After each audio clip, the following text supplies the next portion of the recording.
Clinton Yates. Oh, yeah. 24 hours after Lamar Jackson franchise tag. Where are interested teams? The curious case of a former MVP. And the Warriors, Draymond Green, it's a walk-off. Let's go around the horn.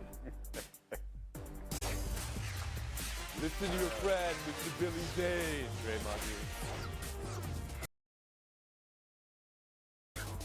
Green. It is baseball season, by the way. And hockey season. Always. Within minutes of Lamar Jackson getting franchise tagged by Baltimore yesterday, the following teams reportedly let it be known they have zero interest. The Atlanta Falcons, the Washington Commanders, the Carolina Panthers, the Miami Dolphins. Within minutes of that, Lamar and the word collusion were trending nationally. You saw posts from players, current and former, wondering what's up. Is it business? Is it collusion? Is it smoke? Is it fire? Had Kevin Blackistone on yesterday's show calling it a PR battle. Clinton Yates, 24 hours later. What is this? It's an awkward and unique situation in the NFL in which two sides that have legitimate discussions and legitimate beefs are bisected by this very oddball business circumstance that is the Deshaun Watson contract that completely changed the market for everybody. So when I see the Ravens look at the guy, a franchise quarterback in Lamar Jackson, say, we're not sure if we want to do this, it's completely understandable as far as I'm concerned. That is a crazy amount of money for a guy that if you look at the actual football, yes, he's electrifying. Yes, he has completely changed the game in terms of what we think about certain quarterbacks can do. But 2019 was a long time ago in football years. I remember watching him get it around against the Rams. It was at the Coliseum. This is pre-SoFi. And so for me, I think other teams see that. They see a front office like the Ravens and they say, if they can't come to a deal with him after 25 months of all of this, well, what chance do we have in this circumstance? And the money is a little bit too high. It's cold-blooded, but I don't think it's collusion. I just think it's kind of corroboration in terms of people agreeing with one another in a copycat league in the NFL. Emily Kaplan shaking her head no. No, I think this is super, super sketchy. This is a quarterback desperate and dependent league, and you're telling me no team just wants to even talk to this guy? I know, Clinton, you're like, oh, he was MVP in the Stone Age. 2019 was 2 seasons ago. It wasn't that long. 3 seasons. Okay, fine. And also, he's still 26 years old. To me, this is everybody and the owners talking behind the scenes about precedent and the precedent that they don't want to set. And I think that if this is a PR battle, Lamar Jackson is absolutely crushing it because he's saying, look at the guaranteed money that Deshaun Watson got while he had 24 nearly credible sexual assault cases against him. Okay, they're going to say, oh, he's not on the field all the time, he's injured. Look at the latest NFLPA report where the Ravens training staff was voted by far the worst in the league. So I think that if this is a PR battle, look at this groundswell support around him. People know that he is not being treated right, and it's because he's a disruptor. Israel Gutierrez? I find collusion sort of hard to wrap my mind around because you can't get a couple of people to agree on anything, much less several people to keep things private and agree on everything. I just think this is sort of a bunch of bad decisions, if you will. I mean, if you look at the sort of everyday knocks on Lamar Jackson, it's lack of playoff success so far and style of play. Will that speed and quickness be there throughout the length of this contract? And if you have a player who is asking for, yes, by precedent, but he's asking for full guarantee, then you're wondering, is he concerned that maybe he won't be as effective later on in his career? But I find it all pointless. I find it all kind of, like I said, bad decision-making in terms of a quarterback because, as Emily said, such a quarterback-starved league, you have at least 3 or 4 more years of him with this ability, you would assume. And, yeah, you haven't seen the playoff success, but maybe in a different scenario he can have the playoff success. So I would say it's a head-scratcher. It makes you wonder why they're not in on this, why the Panthers wouldn't be in on this. But, yeah, I can't really jump and say collusion just because I find that hard to sort of believe. Yeah, it's not a conspiracy. It's not a collusion. It's not even cuckoo. It's just crazy for these teams to come out and leak that they're not interested in him. What if he gave a list this week and he said, I'd like to go to Carolina, Tampa Bay, Tennessee, Washington. I think I'm better than Sam Howell. Why in the world are these teams even talking about having no interest? Nobody's going to come out and say they want him, but a week from now, and it's still early in the process, we're going to have free agency, and he can start talking to teams. That's when we'll find out who's really interested, and you know that the teams will be. Clinton, you're talking about this is crazy kind of money. 5, 6 years ago, we were talking about $20 billion quarterbacks. That was the number then. Now it's $40 million. We just seen that with Carr, with Jones. I think that 10 years from now, when Lamar Jackson's still paying, it's going to be $65, $75 million. It's going to be like the NBA money. So I don't blame him for wanting to get as much as he will possibly get, but he needs to really have an agent, I think. And the Ravens need to come off of their stance because he's worth it. Yates back in. I think part of the problem is that if you have a career in which it's looked at as the best parts are behind you, that's difficult for a lot of NFL teams to jump all in on this kind of money. I'm not saying that I think that, but I can understand why some NFL The money spent this offseason so far for Daniel Jones, for Geno Smith, for Derek Carr, where do you put Lamar Jackson in the pecking order there, Clinton Yates? Above, but he's also turned down a deal that had him getting paid more than both of those guys. It's not about the skill. It's about whether or not anybody believes that it's going to continue to happen. Emily Kaplan, last word. I just don't know how Clinton says that the best is behind him. You don't know what the potential for this. He's 26 years old. You're acting like he's completely washed up. NFL careers aren't that long. You know what I'm saying? An injury is real. That's all I'm saying. I don't think that. It's not even athletic peak yet. It's not even athletic peak at 26. I wish I was 26. That's the fountain of youth. We've been horned. Unanimous MVP. We'll move on. The Warriors' road situation. Where are the road Warriors? Somebody explain this to me. They can't win it all on the road. 7-25 now after yesterday's loss to OKC, even with Curry hitting 10 threes and scoring 40. And look at this. First half, Draymond Green appears to walk off when Jordan Poole doesn't work the ball his way. Israel, start with that. What is that? Well, I would call Draymond Green's leadership style non-traditional. And when you've got a team like he is leading, as he's doing for so long, he sort of honestly has to step up the level of what he does. Not saying that it's all kind of crazy or whatever, but yeah, for him to be heard, maybe sometimes he has to yell a little louder or do something like that, especially when you're talking about a team when people talk about, oh, championship hangover. This is more like dynasty hangover, right? Because if you look at what this team's problem is on the road, they're fine at home, by the way, top 2 in the league, I believe, in record at home. But on the road, it's defense and rebounding. And that's the type of stuff that you need to put the effort into. And that's the type of stuff that Draymond Green is always there for, but maybe his teammates are not. So he's finding a way to get their attention right now because, again, the problem's not offense. If you look at the splits, home versus road, the problem is defense. And so maybe Draymond's just finding a way to say, hey, eyes on me. We need to focus here. Defense down the stretch is going to get us where we need to be. So you saw that as a teaching, like instructive view. I mean, this is interesting from Israel Gutierrez. Can be. Clinton Yates. Can be. Just because you guys are dressed like Cobra Kai these days doesn't mean that you need to act like them in terms of how you put your team together. I think this is a huge issue. Walking off the court for a Defensive Player of the Year in the middle of a game and is never mind the middle of a play, I don't think that this is a teaching moment whatsoever. That said, I do think that if there's one organization that can recover from this kind of thing from a talent and a leadership standpoint, I don't just mean the players on the team, it's the Warriors. So I trust them in as much as I believe that their veterans can get things together so they don't completely fall off a cliff, but that was about as bad as it gets outside of, punching somebody in it. Yes. And now we have both of those this season. Woody Page. You have a team that has a 7-25 record. It's the third worst record on the road for a defending champion.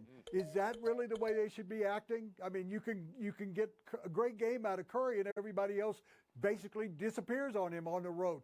This is a team that is in the bottom 5 in 4 different categories on the road defensively. And we saw it again last night. Every time I saw it against the Lakers twice in recent times, they're just not very good. They're disconnected.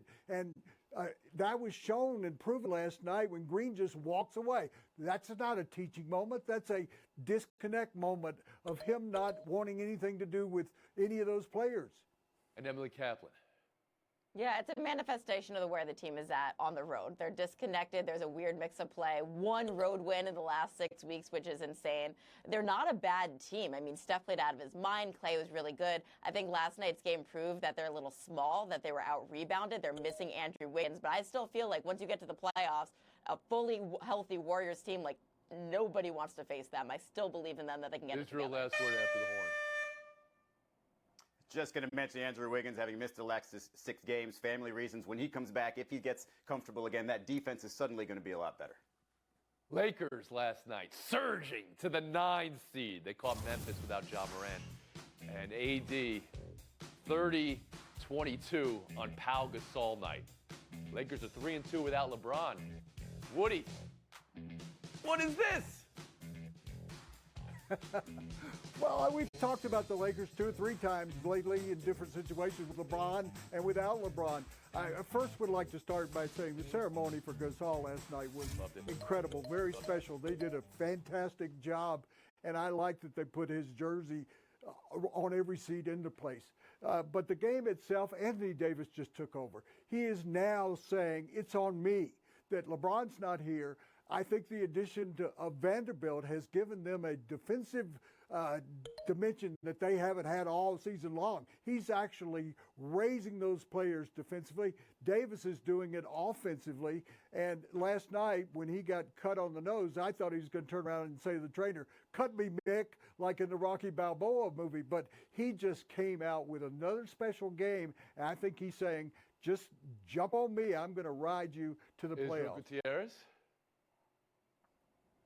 Well, look, it is all about Anthony Davis. And you look at the performances he's had even before LeBron went down, it seemed like it's obvious you need to work around him. This situation without LeBron makes it easier for the team to go through him offensively, and this seems to be working. Like, if you look at these next 4 games as well, these are games that they can probably if they can win. Yeah, they've got home games against the Knicks coming up. They've got a game against the Pelicans in New Orleans, which is another team that they're fighting with. And then they've got a back-to-back, which is interesting if Anthony Davis will play right after that against Houston. If they can sort of take these next 3 or 4 games and really build some momentum, you can pretty much lock them into a play-in position. Emily Kaplan, are you as optimistic as Israel and Woody are on Lakers right now? I just think we're seeing a small sample size. Big picture, this team is 30-46 without LeBron since he got there, including 8-11 this year. AD has always been desperate to prove, I can carry a team, I can be a 1A, and he's showing it right now, but we've seen it in small sports before. We've just never seen it in a sustained period. The other knock on him is that he just can't stay healthy, so I'll believe in them when I can see this all the way through the playoffs. They have the second easiest schedule after the break till the end, and they played the second best defense in the league since the break. Everything is going the Lakers' way in terms of figuring out who you are, sans LeBron, which is a very real concern for who this team is. But overall, let's be real. The biggest part of the night was Vanessa Bryant. We got to see her happy. We got to see her speaking. We got to see her with her friends and her family. And considering everything that group has been through, that was honestly the best part of the entire. I love that treatment last night. Nobody does that like the Lakers, right? Celebrating their history. Taking a break, buy or sell on the other side. Welcome back to Around the Horn, coming to you from the Heineken River Deck at Pier 17. The New York Giants deal with Daniel Jones, 4 years, $160 million, and the franchise tag on Saquon Barkley. Emily Kaplan, did New York get this right? I think so. It's so easy to dunk on Daniel Jones, but the ceiling he showed under Brian Daboll is suddenly really tantalizing. And while I feel for Saquon, my fellow Penn Stater, the truth is it's a really good running back class in the draft and free agency. So 1 year, prove that you can stay healthy, and then you get your payday. Israel Gutierrez? Yeah, they basically followed NFL trends. You pay the quarterbacks that you think are pretty decent and you have a history with, and you kind of hedge on the running backs. And that's exactly what they did here. Give it a run for next year, see how well it goes. But yeah, get ready for a whole lot of slant routes out in New York a little bit longer. Clinton Yates. Yeah, they nailed it. You'd love to go to year with your running backs if you could. And also, again, I think if you got a guy in Jones who's got a little bit more in front of him, then say, I don't know, a quarterback with multiple double-digit loss seasons, you've done something right. All right, this is, again, we're having this conversation about Daniel Jones while we just had the last conversation about Lamar Jackson. Woody Page on Giants offseason. Well, they did so many things wrong for so many years that they're finally doing something in the last year and a half that's right. And you keep your 2 stars, you franchise tag one of them, and you pay the other one off. What a great idea by the Giants to actually come back to the NFL. So none of you give in to the temptation to look at that Daniel Jones yearly salary and say, wow, that's in the neighborhood of Patrick Mahomes. Wow, how does that happen? None of you give in to the temptation that he's never had a reflection on Brian Daboll than season anyone where he's else. had more touchdown passes than games played. No one gives in to that temptation. We'll move on. Buy or sell 2. World Baseball Classic underway. Netherlands beat Cuba in the first game. Panama Panama over Chinese Taipei today, thanks to this grab by Luis Castillo. Or is that a snag? Or is it a catch, Clinton? U.S. first game is Saturday. Clinton, what are you watching the World Baseball Classic for? You know, some of us are up, Tony, in the still of the night to catch these games. And for me, there's a couple different teams that have fun stories. Cuba, finally letting guys who played in the bigs back onto their squad. The Panamanians, obviously, you know, a great baseball nation that finally gets to be a part of this tournament. But there's a couple more stories. Harry Ford is a young catcher who's playing catcher for Britain because he was born in London, as were his parents. And, of course, the biggest one, Marcus Stroman switched teams. He pitched in the championship for the U.S. last time, and now he switched over to Puerto Rico, who they beat in the championship. It's pretty crazy. Woody Page, what are you watching for? I'm watching it for it because I'm excited about all the major league stars that are playing for all these teams. It's going to be an incredible series. I would give you Japan because they got the best player in baseball. He's already hitting home runs over there in Tokyo, and they're going to have a home field advantage. Home field advantage, it's sure, going to be sure. exciting for everybody. Emily Kaplan? Well, as someone who covers a sport that hasn't had a true best-on-best tournament like this since 2016, which Clinton is actually a very long time ago, I'm quite jealous. And I'm excited for Roki Sasaki, who everyone is saying is actually, through the best no-hitter of all time, struck out 13 straight batters. A 21-year-old is going to be the real deal, so I'm excited to see him. Israel Gutierrez. I mean, I'm going to keep an eye on my Dominican brother, specifically, though, Christian Javier. And speaking of no-hitters, if you don't know him outside of Houston, you might know him as combined no-hitter, because he had 7 innings of a combined no-hitter June 25th, and then he had the 6 innings of the combined no-hitter in Game 4 of the World Series. And I know you're not going to have big pitching performances because you have pitch counts and everything else, but this is going to be the beginning of what's going to be an even more of a breakthrough season for him in 2020. And you have the Dominican Republic, right? The favorite, that's who you're going with, Israel Gutierrez. Who you got, Clinton Yates? I have to, right? And if the U.S. wins, I U.S. still has to win. win this tournament. They're just a little too strong from an arm standpoint. But don't forget also about Puerto Rico. Yadi Molina stepping in as manager. Should be fun. By the way, you going to be there, Woody? I'll see you there for baseball in Phoenix? No? Oh, yeah. In Tokyo? You guys are going. Get there now. What are you waiting for? We'll get there. I'll get a head start. Netherlands. Page, Yates, showdown. Next. Clint Yates, Woody Page, good luck in showdown. Showdown 1 is Gonzaga, winning the West Coast Conference Tournament Championship again. Number 21, steamrolled St. Mary's last night. Clinton, what are your expectations for Gonzaga going into this year's NCAA tournament? Not huge. There's been a lot of Boys to Men references on this show this week, and for that program, it is quite hard to say goodbye to yesterday. But I actually think the format of the West Coast Conference does not help them. You don't have to win enough games going into the big dance to be as prepared as you should be. Oh, Clinton, say hello today. They're going to be a great team again in the postseason tournament. They still have Timmy, 6'10", averages 20 points, 7 rebounds. That's a good, solid team. I think that Mark Frew is going to get them a long way, if not to the championship, in a wide-open season in the big day. All right, so you still believe, because it's so wide open, it's anybody's year. You know, Clinton, I And they make it to appreciate the end of the Boys to road, Men. Woody? 3 days in a row. I don't want this to be the end of the road for Boys to Men references, but we'll give Woody Page the point. Showdown 2, Kyle Kuzma had a premature celebration yesterday. So, Woody Page, I wanted to ask you, what's the ruling here? My ruling is that it's the worst NBA play of the entire season. It's normally somebody dunking badly, but here he had a chance to just get the ball. But once again, we're talking about the Nas of Wizard. Yes, he's played for the Washington Wizards, one-time home of the king of terrible shots going up that you thought were going to go in that did not, Nick Young. He learned it. This is the culture of the franchise, Washington Wizards. I didn't get your reference there at the back end, Woody Page, but I don't know if there was a reference to get anyway. Wizard Point, of Clinton Nas. Yates. Wizard of Nas. The Wizard of Nas. Okay, I didn't know Nah. Nas was in the Wizard game. Nah.